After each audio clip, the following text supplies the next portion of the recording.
Critics say the education system has been one of the primary targets of Russian militaristic propaganda after the start of Moscow's full-scale invasion of Ukraine 2 years ago. The focus is on the youngest, says exiled Russian anthropology professor Alexandra Arkhipova. Гораздо больше давление оказывается на школы.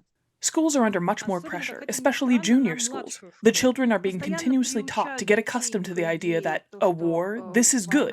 A militarization and a militarized public, this is completely correct. Это очень правильно. The changes in the curriculum are especially visible in everything related to the history of Russia and its role in the world, as well as its relationship with Ukraine. For example, textbooks claim the so-called, quote, special military operation, as the invasion of Ukraine is known in Russia, was justified in that Russia never shells civilian areas. Controlling the historical narrative is a priority for the Kremlin, says former Russian linguistics professor Svetlana Drugoveko.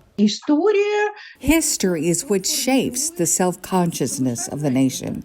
That's why it is clear that a great deal depends on what kind of emphasis is made in the textbook. Critics call it politicization and militarization of education, and they say the directives have put teachers in a difficult situation. Independent organizations outside Russia say that since 2022, 148 teachers have been persecuted for voicing what authorities considered pacifist stances in the classroom. Most lost their jobs. Students and parents still have options to avoid getting caught up in the government's campaign, says a Moscow primary school teacher who asked to remain anonymous. At the school, funds are collected periodically to help the soldiers.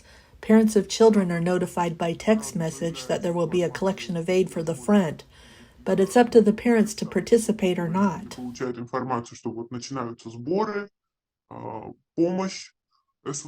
But in a country with a long tradition of praising those who fight its wars, experts say no one escapes militarization, not even children. For Ricardo Marquina, Elizabeth Cherneff, VOA News.